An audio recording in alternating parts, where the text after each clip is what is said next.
Bismillahirrahmanirrahim. Salatu wassalamu ala sayyidina Muhammad wa ala alihi wa sahbihi ajma'in.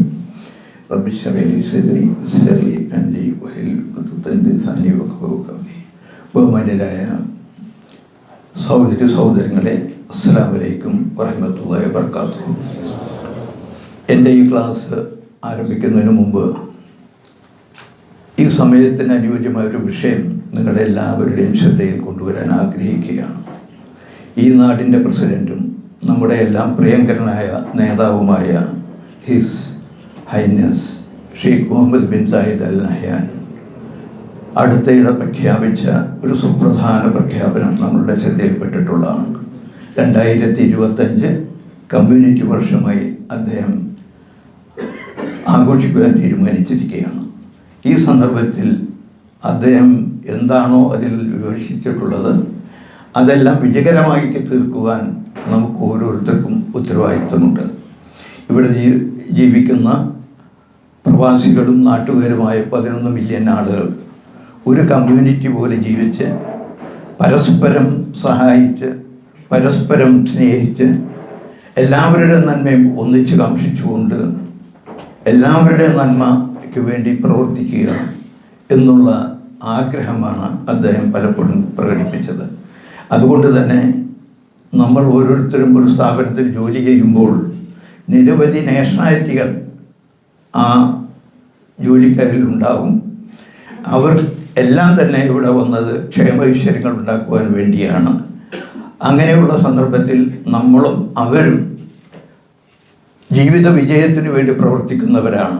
അതുകൊണ്ട് തന്നെ നമ്മൾ ഈ ക്ലാസ്സിൽ നിന്ന് ഈ സ്ഥാപനത്തിൽ നിന്ന് എല്ലാം ലഭിക്കുന്ന നല്ലതായ കാര്യങ്ങൾ നമ്മുടെ സഹപ്രവർത്തകരിലേക്കും വ്യത്യസ്ത നാട്ടുകാരിലേക്കും വ്യത്യസ്ത മതസ്ഥരിലേക്കും എത്തിച്ചു കൊടുക്കുവാനുള്ള കർത്തവ്യം നമ്മളിൽ അർപ്പിതമാണ്. നമ്മളിവിടെ ജീവിക്കുമ്പോൾ അത് ഓർക്കണമെന്ന് ഞാൻ വിനീതമായി അപേക്ഷിക്കുകയാണ്. ഈ ക്ലാസ് തുടങ്ങുന്നതിന് മുമ്പ് നിങ്ങളെപ്പറ്റി ചിലത് എനിക്കറിയാനുണ്ട്. ഞാൻ ചോദിക്കുന്ന ചോദ്യങ്ങൾക്ക് ദയവ് ചെയ്ത് കൈ ഉയർത്തി ഉത്തരം നൽകണം. 30 വർഷത്തിൽ കൂടുതൽ ആയി ഇവിടെ ജീവിക്കുന്നവരെത്ര ഉണ്ട്? ദയവ് ചെയ്ത് കൈ ഉയർത്തുക. ഓക്കെ. 20-നും 30-നും ഇടയിൽ ജീവിക്കുന്നവർ, ഓക്കെ, 10-നും 20-നും ഇടയിൽ ജീവിക്കുന്നവർ, അവരാണ് ബഹുഭൂരിപക്ഷം. Okay, thank you. 10 വർഷത്തിൽ താഴെ ചെറുപ്പക്കാരൻ, ഓക്കെ, അവരാണ് നേരത്തെ പറഞ്ഞതിനേക്കാൾ കൂടുതൽ. ഇനി ഒരു ചോദ്യം. നമ്മളൊക്കെ നമ്മുടെ വീടും കുടുംബവും നാടും എല്ലാം വിട്ടെറിഞ്ഞ് ഇവിടെ വന്ന് ജീവിക്കാൻ തീരുമാനിച്ചപ്പോൾ ഒരു പ്രത്യേക ലക്ഷ്യം നമുക്കുണ്ടായിരുന്നു. അതൊന്നുമല്ല, രഹസ്യമൊന്നുമല്ല. നമ്മളെല്ലാം ആഗ്രഹിക്കുന്നത് നമ്മുടെ സാമ്പത്തിക അഭിവൃദ്ധിയാണ്, അല്ലേ? എല്ലാവരും ആഗ്രഹിച്ചതല്ലേ? അതെ. അത് നിങ്ങൾക്ക് ഉണ്ടായിട്ടുണ്ടെന്ന് ഞാൻ വിശ്വസിക്കുന്നു, ഉറച്ചു വിശ്വസിക്കുകയാണ്. എന്നാൽ ഇത്രകാലം ജീവിച്ചിട്ടും അത് ഉണ്ടായിട്ടില്ലാത്തവരുണ്ടെങ്കിൽ ദയവ് ചെയ്ത് കൈയോർത്തുക. ഒറ്റാൾ പോലും കൈയോർത്തിയിട്ടില്ല. ഒരാളുണ്ട്, അദ്ദേഹം എന്നൊന്ന് കാണണം. ഓക്കെ. ഇതിൽ നമ്മുടെ ലക്ഷ്യം സാധിച്ചു എന്നാണ് ഇന്ന് മനസ്സിലാവേണ്ടത്. നമ്മൾ എന്തുദ്ദേശത്തോടു കൂടെ ഈ നാട്ടിൽ വന്നോ അത് സാധിക്കാൻ സാധിച്ചു, അത് നമുക്ക് സാധിച്ചിട്ടുണ്ട് എന്നുള്ള ഉത്തരമാണ് നിങ്ങൾ നൽകിയത്. ഇനി മറ്റൊരു കാര്യം കൂടി ചോദിച്ചോട്ടെ. പല കാരണങ്ങൾ കൊണ്ടും നമ്മൾ നാട്ടിലേക്ക് പോകേണ്ടതായി വരും. ഒന്ന്, 60 വയസ്സ് കഴിഞ്ഞു വിസ അടിക്കാൻ സാധ്യമല്ല എന്നുള്ള അവസ്ഥയിൽ അത്ര കാലം ജീവിച്ചാൽ നമ്മൾ പോകേണ്ടതായി വരും. മറ്റൊരു സാഹചര്യം, നമ്മുടെ സാന്നിധ്യം അനിവാര്യമാകുന്ന സാഹചര്യം നാട്ടിൽ ചിലപ്പോൾ ഉണ്ടാകും. നമ്മുടെ ഭാര്യയും മക്കളും മാത്രമാണ്, മാതാപിതാക്കളെല്ലാം ഇല്ലാത്തൊരവസ്ഥയാണ്. അങ്ങനെയുള്ള സന്ദർഭത്തിൽ നിർബന്ധപൂർവ്വം നമ്മൾ പോകേണ്ടതായി വരും. മൂന്നാമതൊരു ജോലി നഷ്ടപ്പെട്ട് അനുയോജ്യമായൊരു ജോലി ലഭിക്കാത്ത സാഹചര്യം. നാലാമത് ചില അസുഖങ്ങൾ കൊണ്ട് ഇവിടെ നിൽക്കാൻ പറ്റാത്ത സാഹചര്യം. ഇങ്ങനെയൊക്കെ പോകേണ്ടി വരും. ഇതാർക്കും എപ്പോഴും ഉണ്ടാവാൻ സാധ്യതയുണ്ട്. അങ്ങനെ പോകേണ്ടതായി വന്നാൽ ഇന്ന് ജീവിക്കുന്നത് പോലെ ജീവിക്കാൻ വേണ്ട ഒരു വരുമാന സ്രോതസ് ഇല്ലാത്തവർ കൈ ഉയർത്തുക. എല്ലാവരും ഒന്ന് തിരിഞ്ഞു നോക്കണം. കൈ താഴ്ത്തരുത്. എൻ്റെ പ്രിയ സുഹൃത്തുക്കളെ, ബഹുഭൂരിപക്ഷം ആ ഗണത്തിൽപ്പെടുന്നവരാണ്. ഇത്രയും അധികം ആളുകൾ കൈ ഉയർത്തി കണ്ടപ്പോൾ മറ്റൊരു ചോദ്യം നിങ്ങളോട് ചോദിക്കേണ്ടി വന്നിരിക്കുകയാണ്. നിങ്ങളുടെ ജീവിതകാലത്ത് ഇവിടെ ജീവിച്ചുകൊണ്ടിരിക്കുന്ന സാഹചര്യത്തിൽ നാട്ടിലേക്ക് തിരിച്ചു പോവുകയും നാട്ടിൽ പോയി ഏതാനും മാസമോ വർഷമോ കഴിയുമ്പോഴേക്ക് നാട്ടിൽ നിൽക്കാൻ സാധിക്കാത്ത അവസ്ഥ ഉണ്ടാകുകയും തിരിച്ചു വരാൻ വേണ്ടി ഒരു വിസയ്ക്ക് സഹായിക്കുമോ എന്ന് ചോദിക്കുക. അല്ലെങ്കിൽ അവർ തന്നെ ഒരു വിസ എടുത്ത് അനാരോഗ്യം, പ്രായാധിക്യം അതെല്ലാം അവഗണിച്ചുകൊണ്ട് വരിക. ഇങ്ങനെയുള്ള അനുഭവം നിങ്ങൾ കണ്ടിട്ടുണ്ടോ? നാട്ടിൽ നിന്ന് ഇങ്ങോട്ട് വരാൻ സാധിക്കാതെ നാട്ടിൽ കഷ്ടപ്പെടുന്ന അവസ്ഥ ഉണ്ടായത് നിങ്ങൾ കണ്ടിട്ടുണ്ടോ?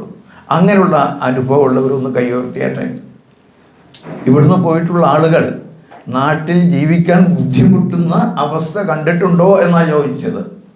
ഒരു പേര് പറയാതെ താങ്കളുടെ കണ്ട അനുഭവം എന്ന് പറഞ്ഞാട്ടെ. ആളെ പേര് പറയണ്ട. അദ്ദേഹം നാട്ടിലൊക്കെ അത്യാവശ്യം അറിയപ്പെടുന്ന ഒരു ഗൾഫുകാരനായിരുന്നു. പിന്നെ അയാൾക്ക് ഒരു അസുഖം മൂലമാണ് ഗൾഫ് തിരിച്ചു പോകേണ്ടി വന്നത്. പിന്നെ നാട്ടിലെ ഏറ്റവും രഹസ്യമായിട്ട് അന്വേഷിക്കുമ്പോൾ ഏറ്റവും വലിയൊരു മിസ്കീനായിട്ട് നമ്മൾ ഈ റിലീഫ് പ്രവർത്തകർക്കൊക്കെ കാണാൻ പറ്റിയ ഒരാളാണ്. ഓക്കെ, വേറെ മാർഗങ്ങളൊന്നുമില്ല. ഇതിന്റെ അവസ്ഥ അറിയുന്നവർക്ക് മാത്രം അറിയാം. നല്ല വീടുണ്ട്, വലിയൊരു വീടുണ്ട്. അതുകൊണ്ട് തന്നെ റിലീഫ് പ്രവർത്തകരൊന്നും കാര്യമായിട്ട് ആ വീട്ടിലേക്ക് കടന്നു ചെല്ലാറില്ല. ഓക്കെ, പ്രിയ സുഹൃത്തുക്കളെ, ഞാൻ കൂടുതൽ സമയം അതിനു വേണ്ടി നിയോഗിക്കുന്നില്ല. 2018 സമ്പാദ്യവും നിക്ഷേപം എന്ന പേരുള്ള എൻ്റെ പുസ്തകം കോട്ടക്കൽ വെച്ചാണ് റിലീസ് ചെയ്തത്. ആ സമയത്തായിരുന്നു സൗദി അറേബ്യയിൽ നദാഖത്തിൻ്റെ കാര്യങ്ങൾ കാരണം ധാരാളം ആളുകൾ തിരിച്ചു വരുന്നത്. അവിടെ തിരിച്ചു വന്ന ആളുകളുമായി സംവദിക്കാൻ എനിക്ക് അവസരം ലഭിച്ചു. ഞാൻ അവരോട് ചോദിച്ചു, എന്താണ് നിങ്ങളെ ഇപ്പോഴത്തെ സ്ഥിതി? അവർ പറഞ്ഞ ഉത്തരം, ഞങ്ങൾ ഗൾഫിലാവുമ്പോൾ കുറച്ച് സ്ഥലം വാങ്ങിച്ചിട്ടു, വീട് വെച്ചു, അത് കുറച്ച് വലുതായി പോയി. തിരിച്ചു വന്നപ്പോൾ വരുമാനത്തിൻ്റെ മാർഗവുമില്ല. ഒന്നുകിൽ വീട് പണയം വെക്കണം, അല്ലെങ്കിൽ ഭൂമി വിൽക്കണം, അല്ലാതെ മാർഗമില്ല. പക്ഷെ ഭൂമിക്ക് വാങ്ങിയ വിലയ്ക്ക് വാങ്ങിക്കാൻ പോലും ആളില്ല. ഇതായിരുന്നു അവർ പറഞ്ഞത്. നിത്യദുരിതത്തിലുള്ള ഷാർജയിൽ ഒരു സുഹൃത്ത്, നല്ലൊരു സാമൂഹിക പ്രവർത്തകനായിരുന്നു. അദ്ദേഹം നാട്ടിലേക്ക് തിരിച്ചുപോയി. 60 വയസ്സ് കഴിഞ്ഞപ്പോൾ ഗവൺമെൻറ് സർവീസിലായിരുന്നു ജോലി, ചെറിയൊരു ജോലി. പോകുമ്പോൾ ഞങ്ങളെല്ലാം അദ്ദേഹത്തിന് വളരെ ഊഷ്മളമായ യാത്രയയപ്പ് നൽകി. ആ സമയത്ത് അദ്ദേഹം പറഞ്ഞു, മക്കളെ, നിങ്ങളൊക്കെ നാട്ടിൽ വന്നാൽ എൻ്റെ വീട്ടിൽ വരണം, ഒരു സുലൈമാനിയൊക്കെ കുടിച്ച് നമ്മുടെ പഴയ കഥകളൊക്കെ പറയാം. ആ പറഞ്ഞ വ്യക്തി 1 വർഷം കഴിയുമ്പോഴേക്ക് തിരിച്ചു വന്നു. അദ്ദേഹം പറഞ്ഞു, എൻ്റെ കുടുംബത്തിന് എന്നെ അല്ല ആവശ്യം, എൻ്റെ പണമാണ്. അപ്പോൾ ഇവിടെ വന്ന് എന്തെങ്കിലും ചെയ്ത് വല്ലതും കിട്ടുന്നവർക്ക് അയച്ചു കൊടുക്കുക. ഞാൻ ആഗ്രഹിക്കുന്നത് ഈ നാട്ടിൽ മരിച്ചു മണ്ണാവണം എന്നാണ് എന്ന് പറഞ്ഞ ആ വ്യക്തിക്ക് 2 വർഷം പൂർത്തിയാകാൻ സാധിച്ചില്ല. അപ്പോഴേക്ക് സ്ട്രോക്ക് വന്നു. പരസഹായം കൊണ്ട് അദ്ദേഹം നാട്ടിലേക്ക് തിരിച്ചുപോയി. ഇങ്ങനെയുള്ള നിരവധി സംഭവങ്ങൾ ഞാൻ കണ്ടിട്ടുണ്ട്, നിങ്ങളും കണ്ടിട്ടുണ്ടാകും. എൻ്റെ സുഹൃത്തുക്കളെ, ഇങ്ങനൊരവസ്ഥ വരുവാൻ നമ്മൾ ആരെങ്കിലും ആഗ്രഹിക്കുന്നുണ്ടോ? ആരെങ്കിലും ആഗ്രഹിക്കുന്നുണ്ടോ? ഒന്ന് ഉറക്കെ പറയാം. അപ്പോൾ ആ ഇല്ല എന്ന് പറഞ്ഞവർക്കാണ് എൻ്റെ ക്ലാസ്. ഇന്ന് എൻ്റെ സഹോദരങ്ങളെ, ഞാൻ ഈ 55 വർഷത്തോളം ഇവിടെ ജീവിക്കുന്നതിനിടയ്ക്ക് 35 വർഷത്തോളമായി വളരെ തീവ്രമായി ഇതിലിറങ്ങി പ്രവർത്തിക്കുന്നു. ലക്ഷക്കണക്കിന് ആളുകൾ സസന്തോഷം നാട്ടിൽ ജീവിക്കുന്നുണ്ട്. നിങ്ങൾക്ക് അവരെ കണ്ടു കഴിഞ്ഞാൽ ആർഭാടങ്ങളൊന്നും അവരുടെ മുമ്പിൽ കാണില്ല. 2-3 കാർ അവരുടെ പോർട്ടിക്കോയിൽ കാണില്ല. കൊട്ടവര സദൃശമായ വീട് അവർക്ക് കാണില്ല. പക്ഷെ അവർ സസന്തോഷം ജീവിക്കുന്നുണ്ട്. അവർ നേരിടുന്ന പ്രശ്നം അയൽക്കാർക്കും ബന്ധുക്കൾക്കും വലിയൊരു ചോദ്യചിഹ്നമാണ്. ഇവരൊക്കെ എങ്ങനെ ജീവിക്കുന്നു? ഇവരുടെ കയ്യിലൊന്നും കാണുന്നില്ലല്ലോ എന്നുള്ളതാണ് അവർ നേരിടുന്ന പ്രശ്നം. സുഹൃത്തുക്കളെ, അങ്ങനെ നിങ്ങൾക്കും ആവാം. അതേസമയം മറ്റൊരു വിഭാഗം എന്നെ വിളിക്കും, അല്ലെങ്കിൽ ഇവിടെ വരുമ്പോൾ എന്നെ വന്ന് കാണും കണ്ണീരോടെ. താങ്കൾ പറഞ്ഞിരുന്നത് കേട്ടിരുന്നെങ്കിൽ ഇന്ന ആളുകളെ പോലെ ഞങ്ങൾക്കും ആകാമായിരുന്നു എന്ന്. എൻ്റെ സുഹൃത്തുക്കളെ, എനിക്ക് നിങ്ങൾ വാഗ്ദാനം ചെയ്യാൻ ഉള്ളത്, എൻ്റെ അനുഭവം വെച്ചുകൊണ്ട് വാഗ്ദാനം ചെയ്യാനുള്ളത്, ഞാൻ നിങ്ങളുടെ മുമ്പിൽ 1 മണിക്കൂർ സംസാരിക്കും. ആ സംസാരത്തിൽ നിന്ന് മനസ്സിലാവുന്ന കാര്യങ്ങൾ ഇന്നു മുതൽ ജീവിതത്തിൽ പകർത്തുകയാണെങ്കിൽ 10 വർഷമെങ്കിലും ഇന്നു മുതൽ നിങ്ങൾ ഈ നാട്ടിൽ നിൽക്കുന്നുണ്ടെങ്കിൽ, നിങ്ങൾ നാട്ടിൽ പോവുകയാണെങ്കിൽ ഒരു തരത്തിലും കഷ്ടപ്പെടുന്ന ഒരവസ്ഥ നിങ്ങൾക്കുണ്ടാവില്ല. അള്ളാഹു സുബ്ഹാനഹു വ തആല നിങ്ങളെ പരിപൂർണമായും രക്ഷപ്പെടുത്തുമെന്ന് എനിക്കറിയാം. പക്ഷേ അള്ളാഹുവിൻ്റെ മാർഗത്തിലായിരിക്കണം നിങ്ങൾ സമ്പാദിക്കേണ്ടതും നിക്ഷേപിക്കേണ്ടതും എല്ലാം എന്ന് മാത്രം ഞാൻ ഓർമ്മപ്പെടുത്തുകയാണ്. നമുക്ക് ജീവിതത്തിൽ 3 ഫേസുകളാണുള്ളത്, കാലഘട്ടങ്ങൾ. ഇതിൽ ആദ്യത്തെ കാലഘട്ടം വിദ്യാഭ്യാസ കാലഘട്ടം. ആ കാലഘട്ടത്തിലാണ് നമ്മൾ നമ്മുടെ മാതാപിതാക്കളുടെ സഹായത്തോടു കൂടി നമ്മൾ ജീവിക്കുന്നു. 4 വയസ്സ് മുതൽ ആരംഭിക്കുന്നു ആ കാലഘട്ടം. അങ്ങനെ ഒരു 25-ാമത്തെ വയസ്സാകുമ്പോൾ ആയിരിക്കും പഠനം കഴിയുന്നത്, ജോലി അന്വേഷിക്കുന്നത്, ജോലി ലഭിക്കുന്നത്, അല്ലെങ്കിൽ ഗൾഫിലേക്ക് വരുന്നത്. അങ്ങനെ വന്നവർ നല്ലൊരു വിഭാഗം ഇവിടെ ഇരിക്കുന്ന ബഹുഭൂരിപക്ഷവും 25 വയസ്സിലെല്ലാം എത്തിയവരായിരിക്കും. അങ്ങനെ വന്നു, ആ കാലഘട്ടം കഴിഞ്ഞു. പക്ഷെ ആ കാലഘട്ടം നിങ്ങൾക്ക് ആ കാലഘട്ടത്തിൽ ജീവിതത്തെപ്പറ്റി ലക്ഷ്യമോ പ്ലാനിങ്ങോ ഉണ്ടായിട്ടില്ലായിരിക്കാം. പക്ഷെ നിങ്ങളെ മക്കൾക്ക് അതില്ലാതെ പോകരുത് എന്നാണ് എനിക്ക് പറയാനുള്ളത്. അതായത് നിങ്ങളുടെ വളർന്നു വരുന്ന ആ 25 വയസ്സിന് താഴെയുള്ള മക്കൾക്ക് ദിശാബോധം ഉണ്ടാക്കുവാനുള്ള, സാമ്പത്തികമായ അവബോധം ഉണ്ടാക്കുവാനുള്ള ഉത്തരവാദിത്വം നിങ്ങൾക്കുണ്ട് എന്ന് നിങ്ങൾ മനസ്സിലാക്കണം. വിദ്യാലയത്തിൽ നിന്നും അത് കിട്ടാൻ പോകുന്നില്ല, സിലബസിൽ അതില്ല. പക്ഷേ കുടുംബം എന്ന സിലബസിൽ അതുണ്ടാവണം. അതെല്ലാം ഇന്ന് കുട്ടികൾ ദുഷിച്ച മാർഗത്തിൽ പോകുന്നുണ്ടെങ്കിൽ അതിന് വിദ്യാഭ്യാസത്തെ മറ്റൊന്നിനെയും കുറ്റപ്പെടുത്തില്ല. നമ്മൾ മാതാപിതാക്കൾക്ക് വലിയൊരു ഉത്തരവാദിത്വമുണ്ട്. നമ്മുടെ മക്കൾ തെറ്റായ തരത്തിൽ പോകുന്നുണ്ടെങ്കിൽ അതിൻ്റെ നല്ലൊരു ഉത്തരവാദിത്വം നമ്മൾക്ക് തന്നെയാണ്. ഒരുപക്ഷെ നാട്ടിൽ നടക്കുന്ന അങ്ങനെയുള്ള കാര്യങ്ങൾ മക്കളുടെ ചരിത്രം പരിശോധിച്ച് നോക്കി കഴിഞ്ഞാൽ നല്ലൊരു ഭാഗം പ്രവാസികളുടെ മക്കളാണെന്ന് നമുക്ക് കാണാൻ സാധിക്കും. അപ്പോൾ ആ കാര്യത്തിൽ നിങ്ങൾ ശ്രദ്ധിക്കണമെന്ന് ഈ തരുണത്തിൽ ഞാൻ അപേക്ഷിക്കുകയാണ്. 2ാമത്തെ കാലഘട്ടം ഗോൾഡൻ ഇറ ഓഫ് ദ ലൈഫ് എന്ന് പറയും. ഗോൾഡൻ ഇറ ഓഫ് ലൈഫ് എന്ന് പറഞ്ഞാൽ 25 മുതൽ ഏകദേശം 60 വയസ്സ് വരെയുള്ള കാലഘട്ടം, നമ്മളുടെയൊക്കെ കാലഘട്ടം. നമ്മളിവിടെ ജീവിക്കുമ്പോൾ, നമ്മളെന്ന് പറയുമ്പോൾ ഞാൻ 79 വയസ്സായതാണ്. അപ്പോൾ അതുകൊണ്ട് എന്നെ അതിൽപ്പെടുത്തരുത്. അപ്പോൾ നിങ്ങളൊക്കെ അതിൽപ്പെട്ടവരാണ്. ഈ കാലഘട്ടത്തെ പറ്റിയാണ് നമ്മൾ കൂടുതൽ ചിന്തിക്കേണ്ടത്. ഈ കാലഘട്ടത്തിലാണ് നമുക്ക് തൊഴിൽ ലഭിക്കുന്നത്, നമ്മൾ വിവാഹിതരാകുന്നത്, നമുക്ക് കുട്ടികളുണ്ടാവുന്നത്, നമ്മുടെ കുട്ടികൾക്ക് വിദ്യാഭ്യാസം കൊടുക്കുന്നത്, വീട് വെക്കുന്നത്. അങ്ങനെ പോകുന്നു. ഒരു 45-50 വയസ്സാകുമ്പോൾ ചില്ലറ അസുഖങ്ങളൊക്കെ ഉണ്ടാകുന്നു. നാട്ടിലേക്ക് ആ സമയത്ത് തിരിച്ചു പോകാനൊക്കെ ചിന്തിക്കുന്നു. ആ സമയത്താണ് അത് വൈകിപ്പോയി എന്ന് സ്വയം തോന്നുക. അത് നേരത്തെ തോന്നേണ്ട കാലമാണ്. എന്നാണോ നമുക്ക് തൊഴിൽ ലഭിക്കുന്നത് അന്ന് ചിന്തിക്കേണ്ട കാലമാണ്. 3ാമത്തെ കാലഘട്ടം നമ്മൾ വിസ്മരിക്കരുത്, റിട്ടയേർഡ് ലൈഫ്.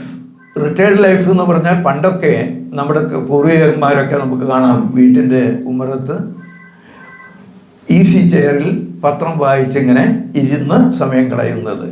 ഇനി അങ്ങനെ ഒരു കാലഘട്ടം ഉണ്ടാവില്ല സഹോദരങ്ങളെ. റിട്ടയർമെൻ്റ് എന്ന് പറഞ്ഞാൽ അവസാനം നമ്മൾ നമ്മുടെ ഖബറിലേക്ക് പോകുന്ന സമയം വരെ ആണ് ആ കാലഘട്ടം.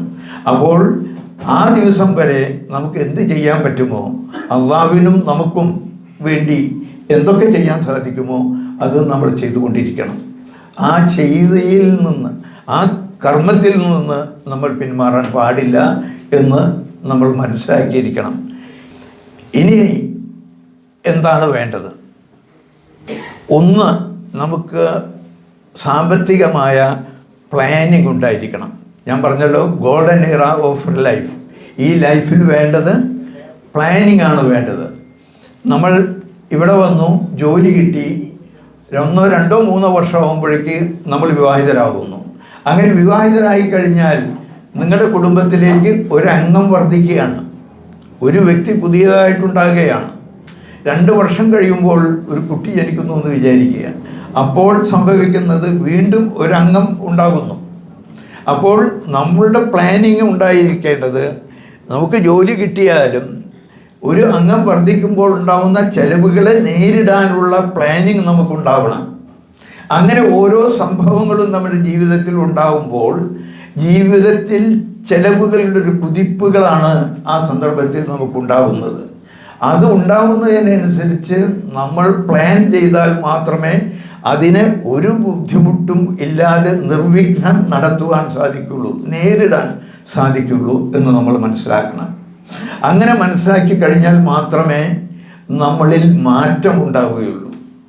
ആ മാറ്റം ഉണ്ടെങ്കിൽ മാത്രമേ നമ്മൾ ഉദ്ദേശിക്കുന്നത് പോലെ റിട്ടയർ ചെയ്ത് കഴിഞ്ഞാൽ തിരിച്ചു പോയിട്ട് നമ്മളെല്ലാവരും കണ്ടെന്ന് അവകാശപ്പെട്ട ആ ദുരന്തങ്ങൾ നമ്മുടെ ജീവിതത്തിൽ വരാതിരിക്കൂ എന്ന് മനസ്സിലാക്കുക.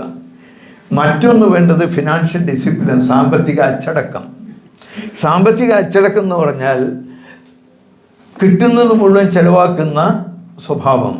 ഇന്ന് രാവിലെ അബുദാബിയിലുള്ള ഒരു വ്യക്തി എന്നെ വിളിച്ചു സംസാരിച്ചു. ആ വ്യക്തി എന്നായിട്ട് ആർഗ്യുമെൻറ്റിന് നിൽക്കുകയാണ്. നിങ്ങൾ ആളുകളോട് സമ്പാദിക്കാൻ പറയുന്നു, നിങ്ങൾ പറയുന്നു 2000 ദിർഹം ശമ്പളം മേടിക്കുന്ന ആളുകൾ കോടീശ്വരനായി എന്ന്.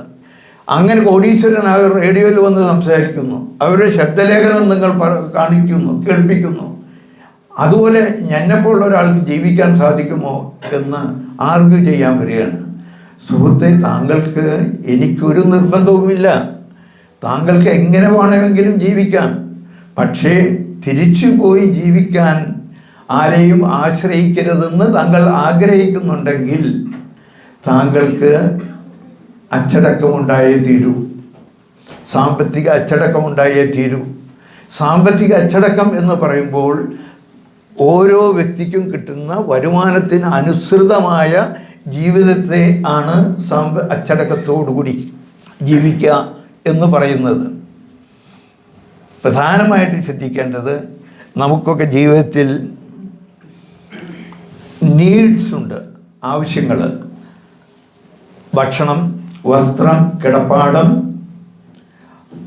അതുപോലെ തന്നെ നമുക്ക് സുഖമായൊരു ജീവിതം, നമ്മുടെ കുടുംബത്തിൻ്റെ ജീവിതം, നമ്മുടെ മക്കൾക്ക് വിദ്യാഭ്യാസം, ഇതെല്ലാം നമ്മുടെ ആവശ്യങ്ങളാണ്. UAE കുട്ടികളെ പഠിപ്പിക്കണം എന്ന് പറഞ്ഞാൽ മാസം 250 ദിർഹം ഫീസ് മേടിക്കുന്ന സ്കൂളുകളും ഉണ്ട്, 2 ലക്ഷം ഫീസുള്ള സ്കൂളുകളും ഉണ്ട്. അപ്പോൾ ഓരോ വ്യക്തിയും ആ വ്യക്തിയുടെ സാമ്പത്തിക ശേഷിക്ക് അനുസൃതമായ വിധത്തിലുള്ള വിദ്യാലയത്തിലായിരിക്കണം കുട്ടികളെ പഠനത്തിന് അയക്കേണ്ടത്. അതുപോലെ തന്നെ ജീവിത രീതിയിൽ നമ്മുടെ സാമ്പത്തിക ശേഷിക്ക് അനുസൃതമായ വിധത്തിലായിരിക്കണം നമ്മളുടെ എല്ലാ ജീവിത രീതിയും. അത് നോക്കാതെ എൻ്റെ സുഹൃത്ത് ഇങ്ങനെ ജീവിക്കുന്നു, എൻ്റെ ബന്ധു ഇങ്ങനെ ജീവിക്കുന്നു, അവരെപ്പോലെയല്ലേ ഞാനും ജീവിക്കേണ്ടതെന്ന് തോന്നിക്കഴിഞ്ഞാൽ അവിടെയാണ് അപകടം ഉണ്ടാകുന്നത്. നിങ്ങൾക്ക് ഒരു പ്രത്യേക സ്റ്റാൻഡേർഡിൽ ജീവിക്കണമെന്ന ആഗ്രഹമുണ്ടെങ്കിൽ ആ സ്റ്റാൻഡേർഡിൽ ജീവിക്കാനുള്ള സാമ്പത്തിക ശേഷി വളർത്തുവാനുള്ള പരിശ്രമം നമ്മൾ നടത്തണം. നിങ്ങൾ ജോലി ചെയ്യുന്ന സ്ഥാപനത്തിൽ ആത്മാർത്ഥതയോടെ ശുഷ്കാന്തിയോടെ ജോലി ചെയ്ത് ആ ജോലി നൽകിയ സ്ഥാപനത്തിന് നിങ്ങൾ ആ സ്ഥാപനത്തിനൊരു മുതൽക്കൂട്ടാണെന്ന് ബോധ്യപ്പെടുത്തി കഴിഞ്ഞാൽ അങ്ങനെയുള്ള വ്യക്തിക്ക് നിങ്ങളറിയാതെ നിങ്ങളുടെ വരുമാനം കൂടിക്കിട്ടും.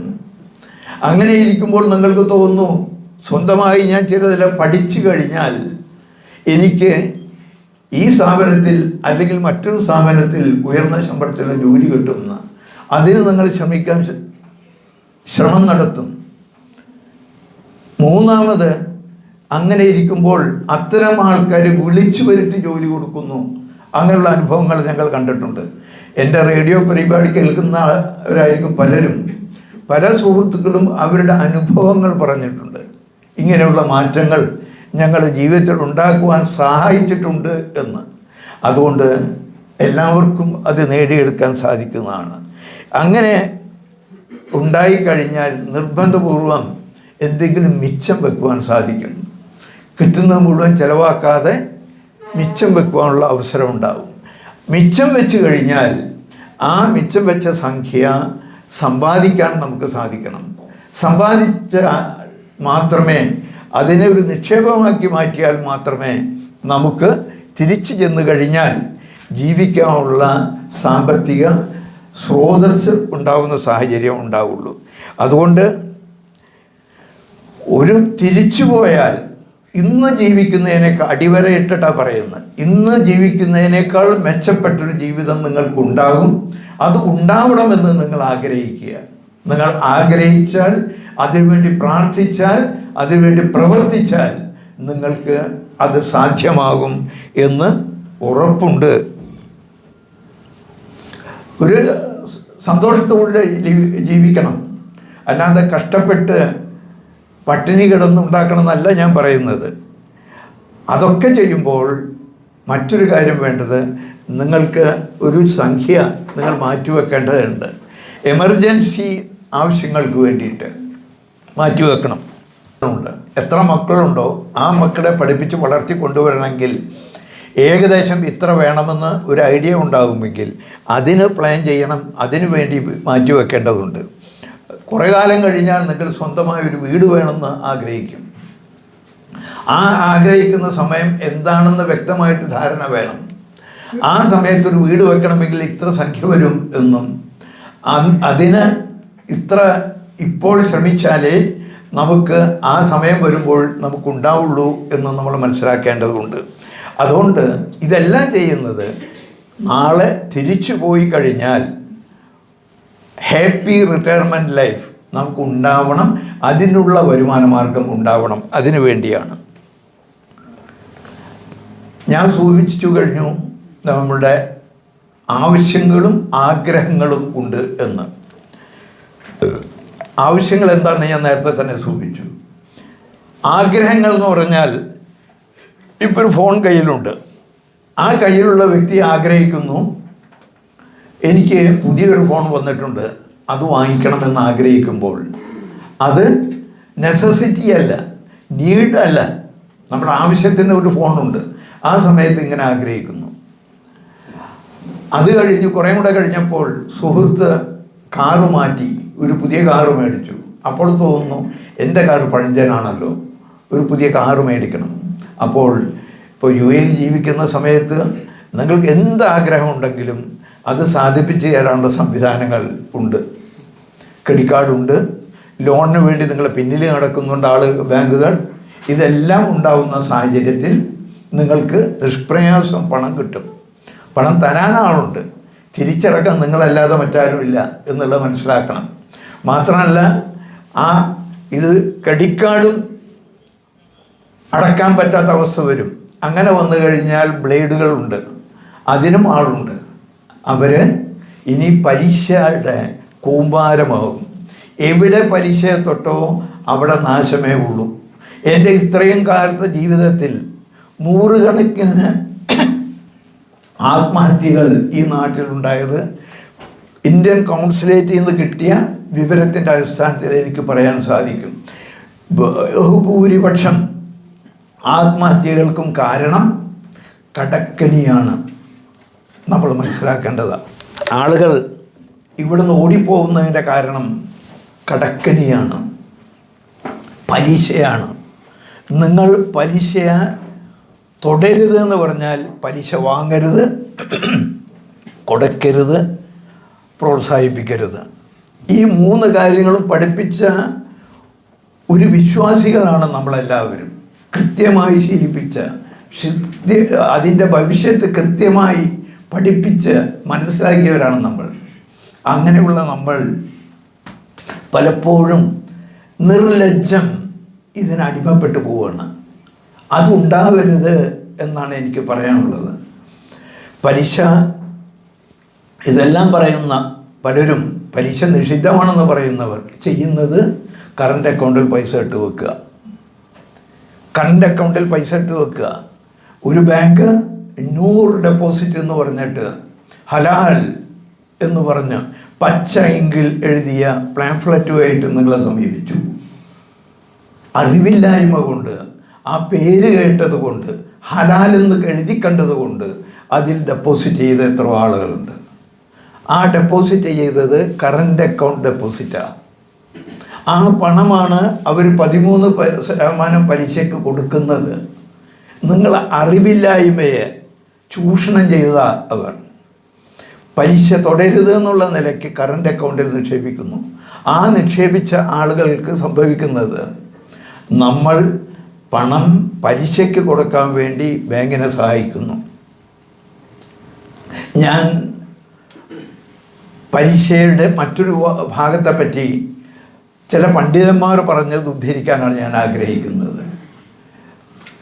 2 പ്രമുഖ പണ്ഡിതന്മാർ, യുഎയിലുള്ള പണ്ഡിതന്മാർ, അവരുടെ പ്രസംഗത്തിൽ എനിക്ക് കേൾക്കാൻ സാധിച്ചത്, നിങ്ങൾ സേവിങ്സ് അക്കൗണ്ടിലോ ഫിക്സഡ് ഡെപ്പോസിറ്റോ ചെയ്ത് പലിശ നിങ്ങൾക്ക് ലഭിക്കുകയാണെങ്കിൽ ആ പലിശ എടുത്ത് നിങ്ങൾക്ക് ആർക്കെങ്കിലും ആവശ്യമുള്ളവർക്ക് ബുദ്ധിമുട്ടുന്നവർക്ക് നിങ്ങൾ കൊടുക്കുകയാണെങ്കിൽ സക്കാത്തിൻ്റെയോ സദക്കയുടെയോ പ്രതിഫലം നിങ്ങൾക്ക് കിട്ടില്ല. പക്ഷേ അവർക്ക് അതുകൊണ്ട് ഗുണമുണ്ടാവും, അവരുടെ കാര്യങ്ങൾ രക്ഷപ്പെടുവാൻ സഹായിക്കും എന്ന് 2 പ്രമുഖ പണ്ഡിതന്മാർ പറയുന്നത് ഞാൻ കേട്ടിട്ടുണ്ട്. അതിനെ സംബന്ധിച്ച് ഒരു ഫത്വ പറയാനോ ഞാൻ അർഹനല്ലാത്തതുകൊണ്ട് ഞാനത് സ്പർശിക്കുന്നില്ല. പക്ഷെ എനിക്ക് പറയാനുള്ളത്, പലിശയെ തൊട്ട് കളിക്കരുത്. അത് തീക്കളിയാണ്, അതുകൊണ്ട് നാശമാണ് ഉണ്ടാവുക എന്നുള്ളതാണ്. അപ്പോൾ ഈ 2 കാര്യങ്ങളും, ആഗ്രഹങ്ങൾ ദുരാഗ്രഹമായി മാറും, ദുരാഗ്രഹം അത്യാഗ്രഹമായി മാറും. ഈ മാറുന്ന അപകടം നമ്മൾ മനസ്സിലാക്കുക. നമ്മളുടെ ആഗ്രഹങ്ങളുടെ സബലീകരണത്തിന് വേണ്ടി കടം മേടിച്ച് ജീവിക്കുന്ന സ്വഭാവം നിർത്തിവെച്ച് നമ്മുടെ ആവശ്യങ്ങൾ നിറവേറ്റുകയും നമ്മളുടെ ആഗ്രഹ സബലീകരണത്തിന് കയ്യിൽ പൈസ ഉണ്ടെങ്കിൽ മാത്രം ചെയ്യുകയും, മാറ്റിവെച്ച് അവശേഷിക്കുന്നുണ്ടെങ്കിൽ, നാളത്തേക്ക് വേണ്ടി മാറ്റിവെച്ച് അവശേഷിക്കുന്നുണ്ടെങ്കിൽ, നിങ്ങളുടെ പണമുണ്ടെങ്കിൽ മാത്രം അങ്ങനെയുള്ള ചെയ്യുക. കടം മേടിച്ച് ചെയ്യുന്ന സ്വഭാവം എന്നേക്കുമായി ഫുൾ സ്റ്റോപ്പ് ഇടണമെന്നാണ് എനിക്ക് ഈ സമയത്ത് പറയാനുള്ളത്. മറ്റൊന്ന് ബഡ്ജറ്റിംഗ് ആണ്. ബഡ്ജറ്റിംഗ് എന്ന് പറയുന്നത്, ഞാൻ പല കാര്യങ്ങളും ജീവിതത്തിൽ സംഭവിക്കും, ഗോൾഡൻ ഇറ എന്ന ലൈഫിൽ എന്ന് പറഞ്ഞല്ലോ, 2ാമത്തെ സ്റ്റേജിൽ. അപ്പോൾ ഓരോ കാര്യവും അവിചാരിതമായി സംഭവിക്കുന്നതല്ല. നമുക്കറിയാം ഇത്ര വർഷം കഴിയുമ്പോൾ ഇന്ന ആവശ്യങ്ങളുണ്ട് എന്ന് പറയുമ്പോൾ, ഒരു വീട് വെക്കണം എന്ന് നമ്മൾ ഇവിടെ വന്ന് 10 വർഷം കഴിഞ്ഞ് ഒരു വീട് വെക്കണം എന്ന് പറഞ്ഞാൽ, ആ വീട് വെക്കുവാൻ ഉദ്ദേശിക്കുന്നത് ഒരു 30-40 ലക്ഷത്തിൻ്റെ ഒരു വീട് വെക്കാനാണ് എങ്കിൽ, അത് ഉണ്ടായിത്തീരാൻ ഇന്നു മുതൽ ഞാൻ എന്ത് ചെയ്യണം എന്നുള്ള ധാരണ നിങ്ങൾക്ക് വേണം. അത് ഉണ്ടാക്കിയാൽ മാത്രമേ, ആ ധാരണ ഉണ്ടെങ്കിൽ മാത്രമേ, ആ ധാരണയുടെ അടിസ്ഥാനത്തിൽ ഓരോ മാസവും അതിനുവേണ്ടി നീക്കി വെച്ചാൽ മാത്രമേ നിങ്ങൾക്ക് ആ കാര്യം സഫലമാവുകയുള്ളൂ. ഇന്ന് 5 വയസ്സുള്ളൊരു മകൻ 13 വർഷം കഴിഞ്ഞാൽ ഹയർ സ്റ്റഡീസിന് പോകേണ്ടി വരും. അപ്പോൾ ആ മകൻ്റെയോ മകളുടെയോ ജീവിതത്തിൽ നിങ്ങൾ ആദ്യമായി കൂടുതൽ ചെലവ് ചെയ്യേണ്ട ഒരു സാഹചര്യമാണ്. അതറിയാതെ വന്ന കാര്യമല്ല, നമുക്ക് മുൻകൂട്ടി അറിയാം ആ നമ്മുടെ ജീവിതത്തിൽ വരുന്നതാണെന്ന്. അപ്പോൾ അതിനു വേണ്ടിയുള്ള ബഡ്ജറ്റിംഗ് വേണം. അതുപോലെ തന്നെ ഒരു കാരണവശാലും കടക്കെണിയിൽ പെടാതിരിക്കുക. നമ്മൾ ഇങ്ങനെയൊക്കെ പറഞ്ഞു കഴിഞ്ഞാൽ, ഇതൊക്കെ കേട്ട് കഴിഞ്ഞാൽ ഒരു ചോദ്യം ഞാൻ ചോദിക്കുകയാണ്, എന്താണ് സമ്പാദ്യം എന്ന് പറഞ്ഞാൽ എന്താ? ഒന്ന് വേഗം പറയണം. സമ്പാദ്യം എന്ന് പറഞ്ഞാൽ എന്താ?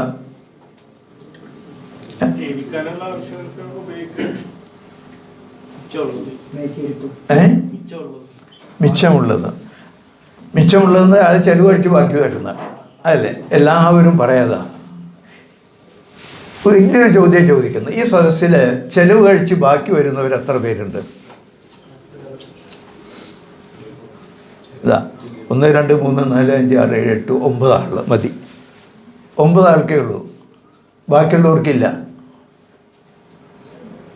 കുഴപ്പമില്ല. ഞാനൊരു കാര്യം ചോദിക്കട്ടെ, ഇവിടെ നമ്മുടെ യുഎഇയിൽ ജീവിക്കുമ്പോൾ ഏതൊരു നാട്ടിനും ടാക്സ് ഇല്ലാതെ നിലനിൽക്കാൻ പറ്റില്ല. ഇപ്പോൾ ഓരോ ഇവിടെയുള്ള ഗൾഫ് നാട്ടിൽ എല്ലായിടത്തും വാറ്റ് വന്നു, അങ്ങനെ മറ്റുള്ള പലയിടത്തും വന്നുകൊണ്ടിരിക്കുന്നു.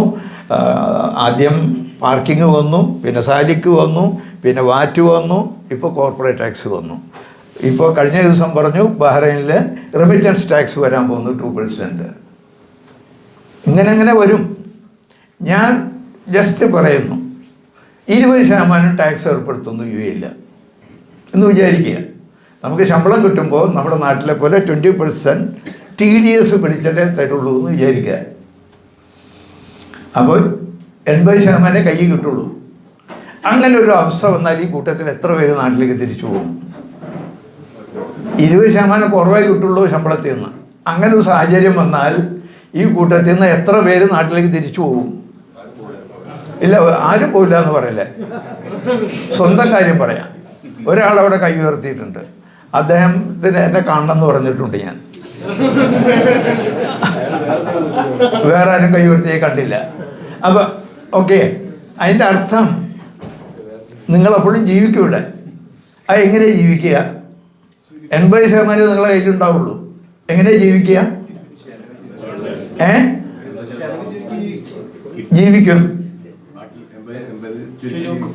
അഡ്ജസ്റ്റ് ചെയ്ത് ജീവിക്കും അല്ലേ? ഉറപ്പല്ലേ? അപ്പൊ വേണമെങ്കിൽ നിങ്ങൾക്ക് 20% കുറഞ്ഞാലും ജീവിക്കാൻ പറ്റുന്നല്ലേ അതിൻ്റെ അർത്ഥം? ഞാൻ വീണ്ടും ചോദിക്കണം, അല്ലേ? ഇനി മുകളിൽ ചെയ്യേണ്ടത് വളരെ സിമ്പിളാണ്. ശമ്പളം കിട്ടിക്കഴിഞ്ഞാൽ ആദ്യം ആ 20% മാറ്റി വെക്കുക, ബാക്കിയുള്ളതുകൊണ്ട് ജീവിക്കാൻ ശീലിക്കുക. അത് പറയാൻ പോകുന്നേ ഉള്ളൂ. മാത്രമല്ല, പുതുതായിട്ടൊരു NRI അക്കൗണ്ട് ഓപ്പൺ ചെയ്യുക, അല്ലെങ്കിൽ ബാങ്കിൽ ഒരു സ്റ്റാൻഡിങ് ഇൻസ്ട്രക്ഷൻ കൊടുക്കുക. എല്ലാ മാസവും ശമ്പളം വന്നാൽ ഇത്ര ദർഹം അല്ലെങ്കിൽ ഇത്ര ദർഹത്തിന് തുല്യമായ ഇന്ത്യൻ റുപ്പിയ ആ അക്കൗണ്ടിലേക്ക് ട്രാൻസ്ഫർ ചെയ്യാൻ വേണ്ടിയിട്ട് ഇൻസ്ട്രക്ഷൻ കൊടുക്കുക.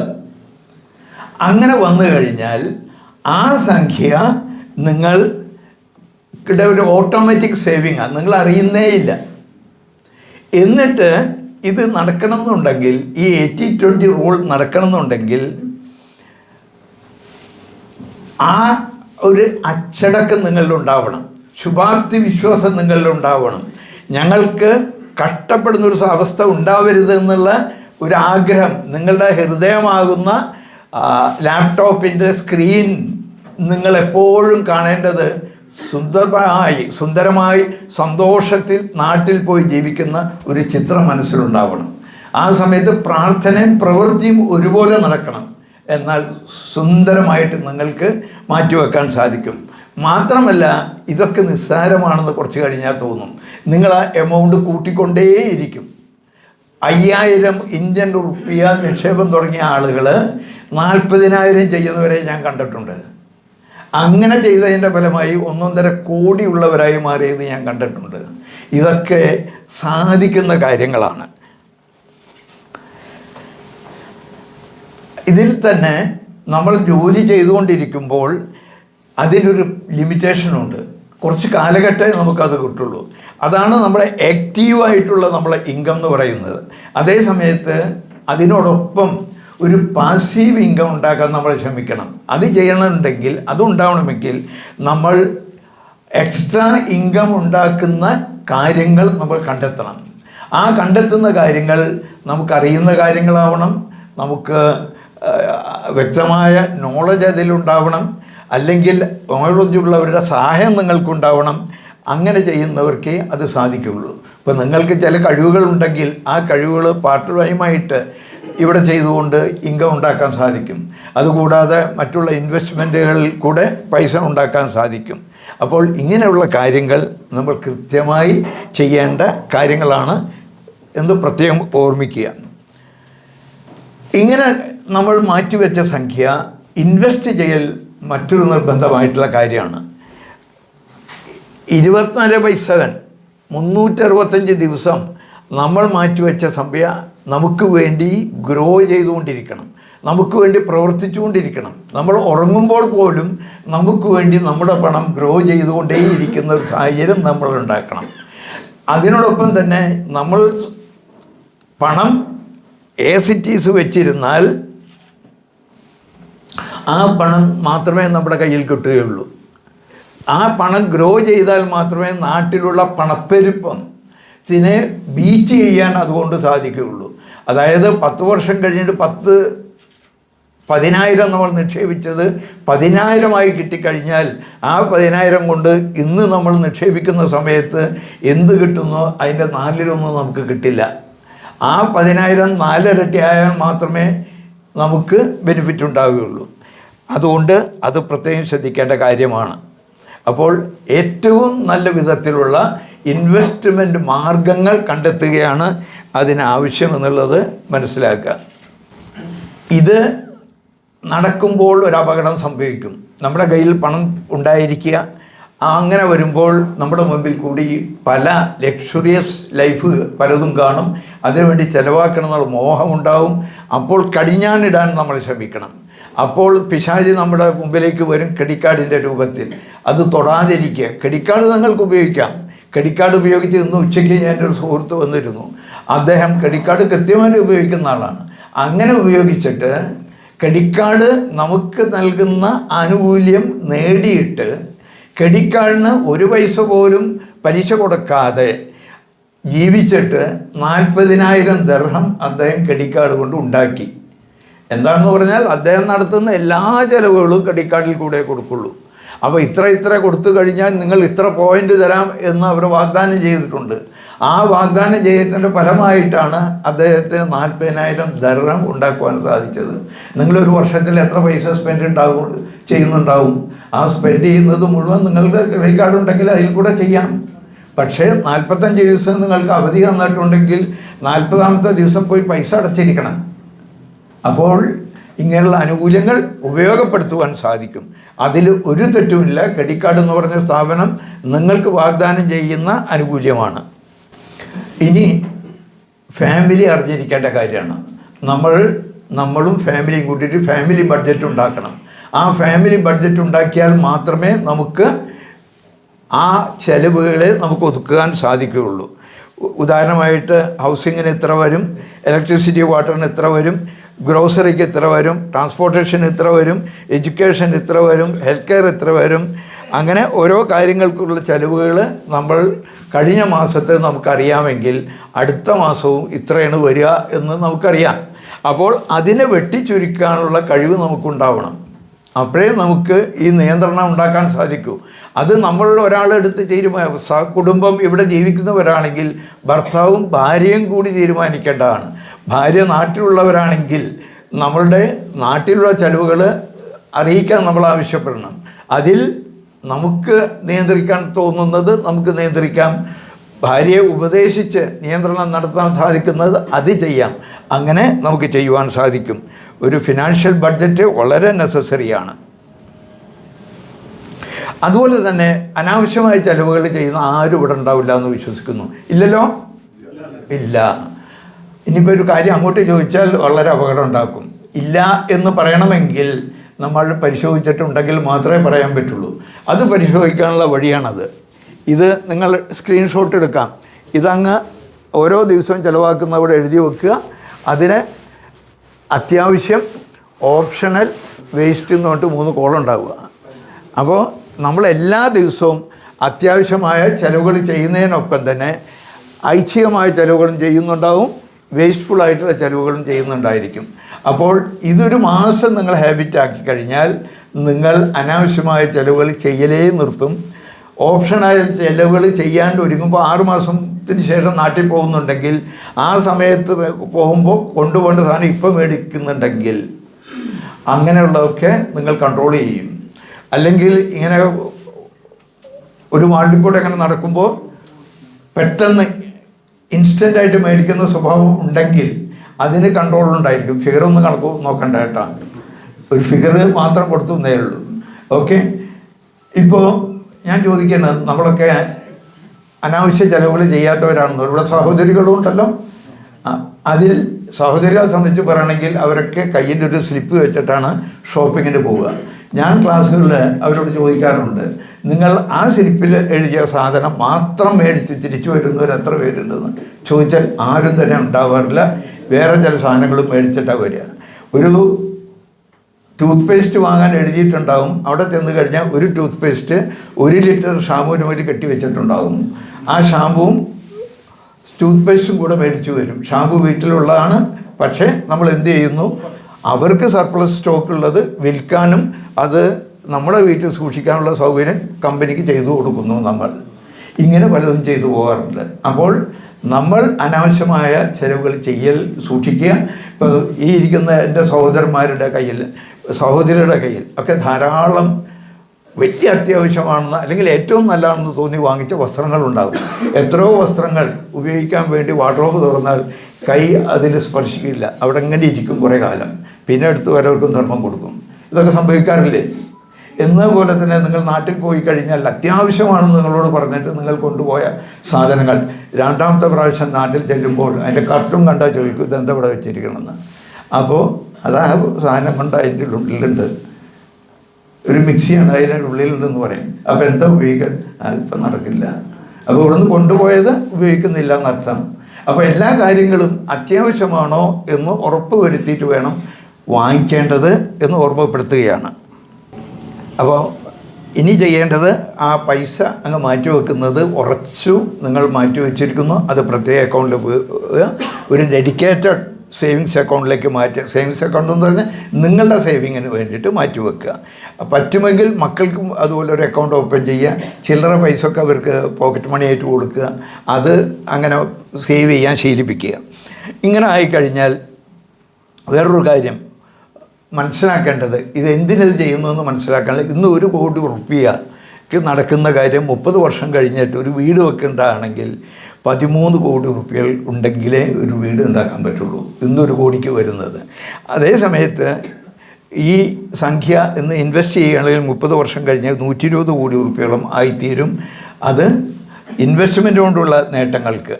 ഇത് ഓർക്കുക, ഇൻഫ്ലേഷൻ എന്ന് പറഞ്ഞാൽ നമ്മുടെ മൂല്യം നഷ്ടപ്പെട്ടുകൊണ്ടിരിക്കുന്നതാണ്. അത് പ്രത്യേകം ശ്രദ്ധിക്കുക, അത് സംഭവിക്കാതിരിക്കാൻ.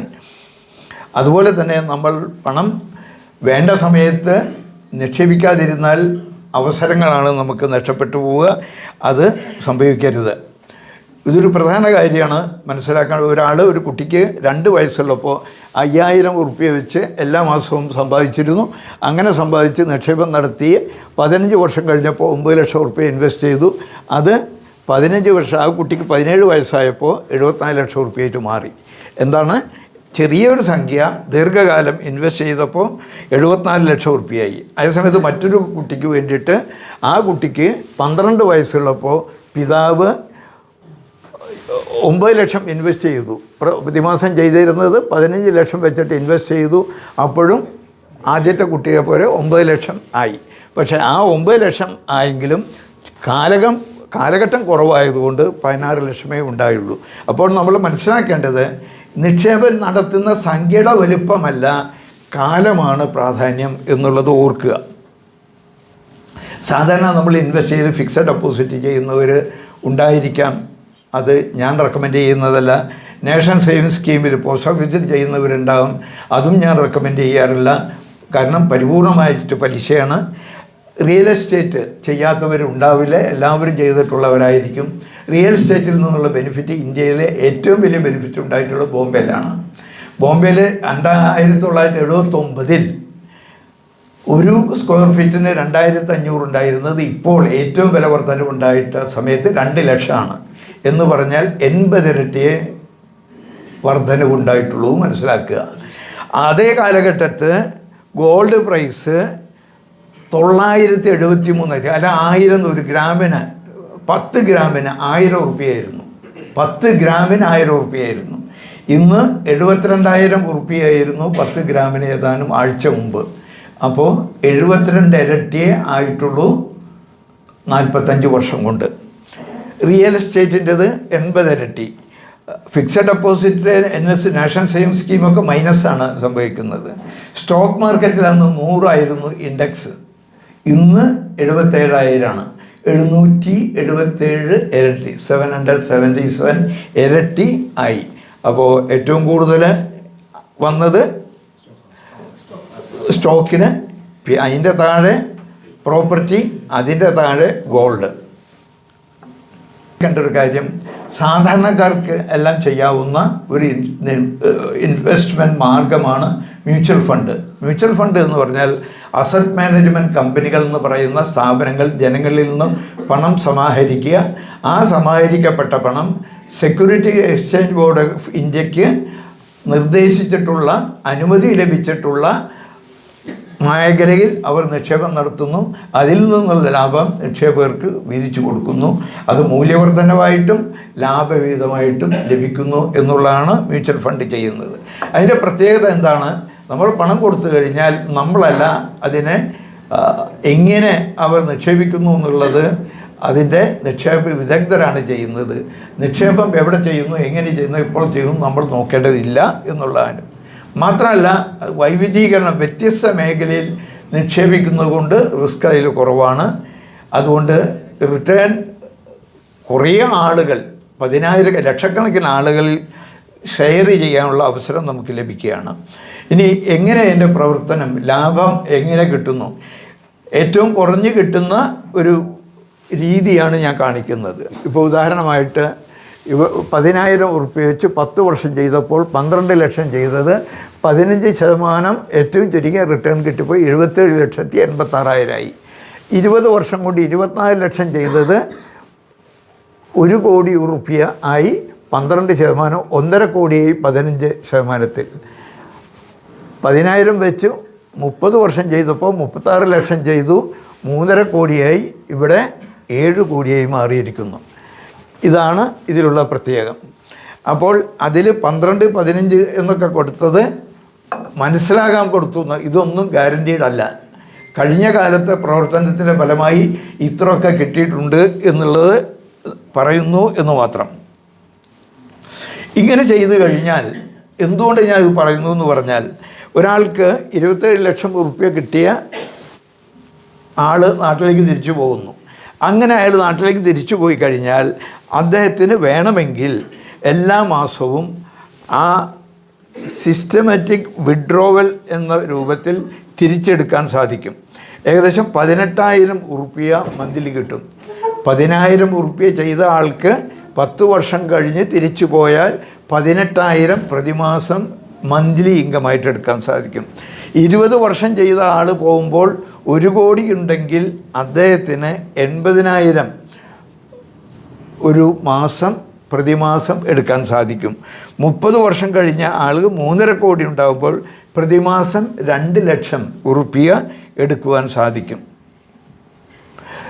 മ്യൂച്വൽ ഫണ്ട് സ്റ്റാർട്ട് ചെയ്യണമെങ്കിൽ PAN card, Aadhaar card, passport photo copy, cheque leaf, bank account statement ഇങ്ങനെയുള്ളതൊക്കെ വേണം. ഇതെല്ലാമായി ഇപ്പം ഞങ്ങളുടെ എല്ലാം ഓഫീസിൽ വന്നു കഴിഞ്ഞാൽ, എനിക്ക് ദുബൈ, ഷാർജ, അബുദാബിയൊക്കെ ഓഫീസുണ്ട്. അവിടെ വന്നു കഴിഞ്ഞാൽ ഇതിനുള്ള വേണ്ട സഹായങ്ങളൊക്കെ ചെയ്ത് കിട്ടും.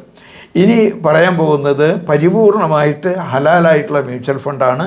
ടാറ്റ മ്യൂച്വൽ ഫണ്ട് ആണ് അത് അവതരിപ്പിച്ചിട്ടുള്ളത്. അവരുടെ പെർമിഷനോട് കൂടിയാണ് ഞാനിത് നിങ്ങളുടെ മുമ്പിൽ കാണിക്കുന്നത്. അതിനവർക്ക് പ്രത്യേകം ഞാൻ നന്ദി രേഖപ്പെടുത്തുകയാണ്. ഈ ഫണ്ട് ചെയ്യാൻ വേണ്ടിയിട്ട് 3 പണ്ഡിതന്മാർ, മുസ്ലിം സ്കോളേഴ്സിൻ്റെ അഡ്വൈസോട് കൂടിയാണ് ഇത്. മുഫ്തി അബ്ദുൽ ഖാദിർ ബർക്കത്തുള്ള, മുഫ്തി ഖാലിദ് സൈഫുദ്ദീൻ റഹ്മാനി, ഡോക്ടർ ഹാഫിസ് മുഹമ്മദ് ഇക്ബാൽ മസൂദ് അൽ നദവി, ഇവർ മിക്കവാറും ആളുകളെല്ലാം ദാറുൽ ഉലൂം ലക്നൗ എന്ന് ഒക്കെ ഡോക്ടറേറ്റും PG ഒക്കെ ചെയ്തിട്ടുള്ളതാണ്. ഈവൻ UK അവരുടെ സേവനം നടത്തിയിട്ടുള്ളവരാണ്, നടത്തിക്കൊണ്ടിരിക്കുന്നവരാണ്. ഇതിൻ്റെ പ്രത്യേകത എന്താണെന്ന് പറഞ്ഞാൽ, എന്തൊക്കെ നിഷിദ്ധമാണോ ആ മേഖലയിലൊന്നും തന്നെ നിക്ഷേപിക്കില്ല. സാധാരണ കൺവെൻഷനലായിട്ടുള്ള മ്യൂച്വൽ ഫണ്ട് പലിശാധിഷ്ഠിതമായ ബാങ്കിങ് സെക്ടറിൽ ഇൻവെസ്റ്റ് ചെയ്യും, അങ്ങനെയുള്ളതിലൊക്കെ ഇൻവെസ്റ്റ് ചെയ്യും. പക്ഷേ ഇത് ആൽക്കഹോളിൽ ഇൻവെസ്റ്റ് ചെയ്യുക, ഗാംബ്ലിങ്ങിൽ ചെയ്യില്ല, കാസിനോയിൽ ചെയ്യില്ല, പോർക്ക് പോലുള്ള ഫുഡ് പ്രോസസ്സിങ്ങിൽ ചെയ്യില്ല, എൻ്റർടൈൻമെൻറ്റ് ലിഷർ അങ്ങനെയുള്ളതിൽ ചെയ്യില്ല, വെപ്പൺ അമ്യൂണിഷൻ പോലുള്ളതിൽ ചെയ്യില്ല. അങ്ങനെ എന്തൊക്കെ ശരിയായ പ്രിൻസിപ്പളിൽ നിഷിദ്ധമാണോ അതൊന്നും തന്നെ ഈ മ്യൂച്വൽ ഫണ്ടിൽ നിക്ഷേപം നടത്തുകയില്ല. ഇപ്പോൾ Tata ethical fund, Tata consultancy service, HCL technology, UltraTech cement, SRF limited, Alkem laboratories, അത് pharmaceutical company, Hindustan Lever, Siemens, Cummins India, doctor ഡീസ്, സിപ്ല ഇങ്ങനെയുള്ള കമ്പനികളിലാണ് ടാറ്റ എത്തിക്കൽ ഫണ്ട് മേജർ പോർഷനും ഇൻവെസ്റ്റ് ചെയ്തിട്ടുണ്ട്. അവർ സാധാരണ information technology, fast moving FMCG items, oil and gas, automobile, construction material, health care, capital goods, chemicals, consumer durables, consumer service ഇങ്ങനെയുള്ള മേഖലകളിലാണ് invest ചെയ്യുക. ഇത്രയും കാലത്ത് 1996 ഇത് തുടങ്ങിയത്. അന്ന് മുതൽ ഇന്ന് വരെ നോക്കുകയാണെങ്കിൽ സെൻസെക്സിനേക്കാൾ കൂടുതൽ അപ്രീസിയേഷൻ ഉണ്ടായിട്ടുള്ളതാണ്. ഇത്രയും കാലത്ത് ഏറ്റവും കൂടുതൽ സമയം അപ്രീസിയേഷൻ ഇതിനാണ് ഉണ്ടായിട്ടുള്ളതെന്ന് നമുക്കിതിൽ നിന്ന് കാണാൻ സാധിക്കും. ഇനി ഷെയർ ഇൻവെസ്റ്റ്മെൻറ്റിനെ പറ്റി പറയുകയാണെങ്കിൽ ആളുകൾക്ക് ഇതേപോലെ തന്നെ ഹലാലായിട്ടുള്ള കമ്പനികൾ സെലക്ട് ചെയ്ത് ഓഹരിയിൽ ഇൻവെസ്റ്റ് ചെയ്യാൻ പറ്റും. അങ്ങനെ ചെയ്യുമ്പോൾ തീർച്ചയായിട്ടും അതിനെപ്പറ്റി പഠിച്ചിരിക്കണം, മനസ്സിലാക്കിയിരിക്കണം, അതാണ് പ്രധാനപ്പെട്ടത്. അത് ചെയ്യുമ്പോൾ മറ്റൊരു കാര്യമുള്ളത്, അതിൻ്റെ ട്രേഡിംഗ് അക്കൗണ്ട് വേണം, ഡെപ്പോസിറ്ററി അക്കൗണ്ട് വേണം. ഇത് രണ്ടും ഉണ്ടെങ്കിലേ ചെയ്യാൻ സാധിക്കുള്ളൂ. NRE അക്കൗണ്ടിൽ നിന്നും ചെയ്യാം, NRO അക്കൗണ്ടിൽ നിന്നും ചെയ്യാം. ഇതിൽ നിന്നുള്ള ബെനിഫിറ്റ് എന്താണെന്ന് പറഞ്ഞാൽ ക്യാപിറ്റൽ അപ്രീസിയേഷൻ, മൂല്യവർദ്ധനവ്, ഡിവിഡൻഡ്, ബോണസ് എന്നുള്ളതൊക്കെ നമുക്ക് കിട്ടും. പിന്നെ ഇതിനെപ്പറ്റി മനസ്സിലാക്കാൻ വേണ്ടി ശ്രമിക്കണം എന്നുള്ളതാണ്. അപ്പോൾ ഇതിൽ നിന്നുള്ള ഇത്തരത്തിലുള്ള 3 തരത്തിലുള്ള റിട്ടേണാണ്: അപ്രീസിയേഷൻ, ഡിവിഡൻഡ്, ബോണസ് ഇങ്ങനെയുള്ളത്. ഇതാണ് സ്റ്റോക്ക് മാർക്കറ്റിൻ്റെ ഇത്. അപ്പ് ആൻഡ് ഡൗൺ ഉണ്ടാവും. ഒരിക്കൽ താഴ്ന്നിട്ടുണ്ടെങ്കിൽ അതിനേക്കാൾ വളരെയധികം മുകളിലേക്ക് പോവും. അങ്ങനെ പോകുന്നത് കൊണ്ടാണ് 1979 100 ഉണ്ടായിരുന്നത് ഇപ്പോൾ 77,000 ആയി മാറിയിട്ടുള്ളത്. എപ്പോഴൊക്കെ ലോകത്ത് ഒരു അൺസർട്ടനിറ്റി ഉണ്ടാകുമ്പോൾ അപ്പോൾ മാർക്കറ്റ് കുത്തനെ താഴോട്ട് പോകും. കാര്യങ്ങൾ മെച്ചപ്പെട്ട് വരുമ്പോൾ വീണ്ടും ഉയർന്നു വരും. റിയൽ എസ്റ്റേറ്റിൻ്റെ കാര്യം ഞാൻ പറഞ്ഞു. പക്ഷേ റിയൽ എസ്റ്റേറ്റ് ചെയ്യാത്ത മലയാളികളില്ല. പലരും വീടുണ്ടാക്കി വാടകയ്ക്ക് കൊടുക്കുന്നവരുണ്ടായിരിക്കും, ബിൽഡിംഗ് ഉണ്ടാക്കി വാടകയ്ക്ക് കൊടുക്കുന്നവരുണ്ടായിരിക്കും. പ്രിയപ്പെട്ട സഹോദരങ്ങൾ, നിങ്ങൾ മനസ്സിലാക്കേണ്ടത്, ഒരു ബിൽഡിംഗ് ഉണ്ടാക്കുമ്പോൾ ആ ബിൽഡിംഗ് ഉണ്ടാക്കുന്ന വസ്തുവിൻ്റെ ഇന്നത്തെ വില എത്രയാണോ അതാണ് ആദ്യത്തെ ഡെപ്പോസിറ്റ് ഇൻവെസ്റ്റ്മെൻറ്റ്. കൺസ്ട്രക്ഷൻ എത്ര വന്നോ അത് രണ്ടാമത്തെ. ഇത് രണ്ടും കൂടിയതാണ് നിങ്ങളുടെ ബിൽഡിങ്ങിൻ്റെ വാല്യൂ. മനസ്സിലാക്കണം. ആ വാല്യൂവിൻ്റെ 3% കൂടുതൽ തിരുവനന്തപുരം, കൊച്ചി, കോഴിക്കോട്, തൃശ്ശൂർ ഈ 4 സ്ഥലത്തും കിട്ടില്ല. ഇന്ത്യയിൽ മാക്സിമം കിട്ടുന്നത് 4% മനസ്സിലാക്കുക. ഇന്ത്യയിൽ മാക്സിമം കിട്ടുന്നത് 4%. എന്നോട് പല സുഹൃത്തുക്കളും പറയും, ഞാൻ വീടുണ്ടാക്കി വാടകയ്ക്ക് കൊടുക്കുന്നു, ബിൽഡിംഗ് ഉണ്ടാക്കി വാടകയ്ക്ക് കൊടുക്കുന്നുണ്ട്. ഞാൻ അവരോട് പറയാം, നിങ്ങളുടെ പ്രദേശത്തെ ഏറ്റവും വലിയ ഫിലോന്ത്രപ്പിസ്റ്റ് ആരാണെന്ന് ചോദിച്ചാൽ താങ്കളാണെന്ന് പറയും. കാരണം ഒരു വീട് സ്വന്തമായിട്ടുണ്ടാക്കാൻ സാമ്പത്തിക ശേഷി ഇല്ലാത്തവർക്ക് സുഖമായി ജീവിക്കാൻ സൗകര്യം ചെയ്തു കൊടുക്കാൻ തുച്ഛമായ പൈസ അതിൽ നിന്ന് വാങ്ങിക്കുമ്പോൾ അതിന് വലിയ ധർമ്മം വേറെ എന്താ ഉള്ളത്? അങ്ങനെ ചെയ്യുന്നവർ പലരും ഈ കൂട്ടത്തിലുണ്ടാവും. അപ്പോൾ നല്ലൊരു ധർമ്മിഷ്ഠരായിട്ടുള്ള പലരും ഇവിടെ ഉണ്ടാവും. പക്ഷേ മനസ്സിലാക്കുക, ധർമ്മം വേറെ ഭാഗമാണ്, ഇൻവെസ്റ്റ്മെൻറ്റ് വേറെയാണ്. ഇൻവെസ്റ്റ്മെൻറ്റ് ചെയ്താൽ അതിന് വരുമാനം കിട്ടണം. ഏറ്റവും ചുരുങ്ങിയ ഒരു 12% കിട്ടിയില്ലെങ്കിൽ നഷ്ടമാണ് എന്നുള്ളത് മനസ്സിലാക്കുക. ഒരു 40 വർഷം കഴിഞ്ഞാൽ ഒരു വീടുണ്ടെങ്കിൽ, ബിൽഡിംഗ് ഉണ്ടെങ്കിൽ നിങ്ങളത് വിൽക്കുമ്പോൾ വീടിനോ ബിൽഡിങ്ങിനോ വില കിട്ടില്ല, ഭൂമിക്ക് മാത്രമേ വില കിട്ടുള്ളൂ. ക്ലിയറായി മനസ്സിലായല്ലോ? ഗോൾഡിൻ്റെ കാര്യം മനസ്സിലായി.